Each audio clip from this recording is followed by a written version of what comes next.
Bonjour à toutes et à tous, nous sommes les élèves de Gertrude Robotics. On participe à la compétition de 2025. Voici le robot de l'année passée. Nous, on va en faire un complètement différent parce que les tâches qu'on doit faire cette année sont complètement différentes. Le jour de la compétition, notre robot va devoir avoir le plus de points possible en 100 secondes. Pour avoir ces points, il y a plusieurs tâches que notre robot devra exécuter. Celle dont nous allons vous parler aujourd'hui est le fait de construire des gradins. Lors du début du jeu, notre robot sera sur une table de jeu un peu comme celle-ci, avec des ensembles de conserves et de planches éparpillés un peu partout sur la table. Notre objectif va être de ramener ces conserves et ces planches à un endroit précis et de les empiler sur 3 étages pour faire un gradin de 3 étages. Pourquoi est-ce qu'on fait un gradin de niveau 3? Eh bien c'est tout simple, parce que si on déplaçait simplement un gradin de niveau 1 comme celui-ci dans la zone de construction, ça nous donnerait seulement 4 points. Si on fait un gradin de niveau 2 comme celui-ci, ça nous donnerait 12 points. Et un gradin de niveau 3, ça nous donnerait 28 points, soit plus du double de gradin de niveau 2.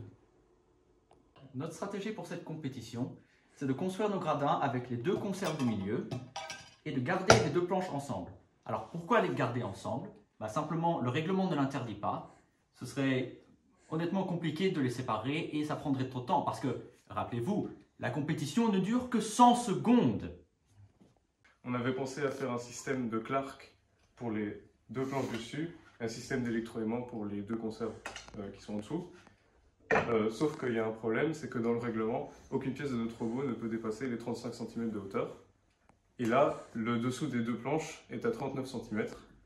Et donc, on n'a pas le droit d'aller faire passer nos 2 fourches suffisamment haut pour faire un gradin de 3 étages. Et donc, on pouvait faire qu'un seul gradin de 2 étages.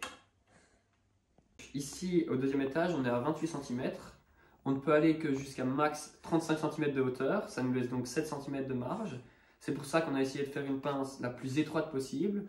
On l'a faite autour d'un moteur comme celui-ci qu'on a acheté chez MCOMI, qu'on recommande et qu'on salue. Notre pince fait donc 5 cm de hauteur, ce qui nous permet d'avoir une petite marge d'erreur ici et qui nous permettra de soulever les 2 conserves pour les mettre au-dessus du deuxième étage. Nous avons donc voulu faire une pince. Au début, nous sommes partis sur une pince rotative, toute simple, où les 2 mâchoires s'ouvraient comme ça et se fermaient comme ça. Comme sur le robot des élèves de l'année passée.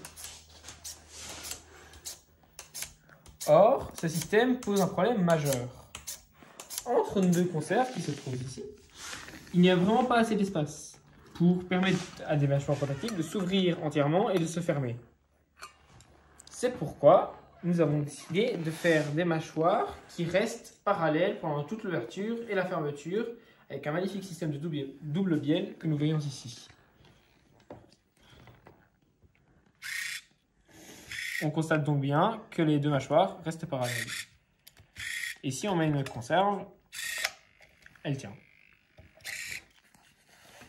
Voici donc où nous en sommes. Nous avons un prototype de pince fonctionnel. Il ne nous reste plus qu'à concevoir la double pince finale ainsi qu'un système pour monter et descendre, mais également les autres manières de gagner des points dans cette compétition. Mais nous vous reparlerons de cela dans de futures vidéos. Et sur ce, on remercie la Pizza Arrivo à Nivelles pour nous sponsoriser.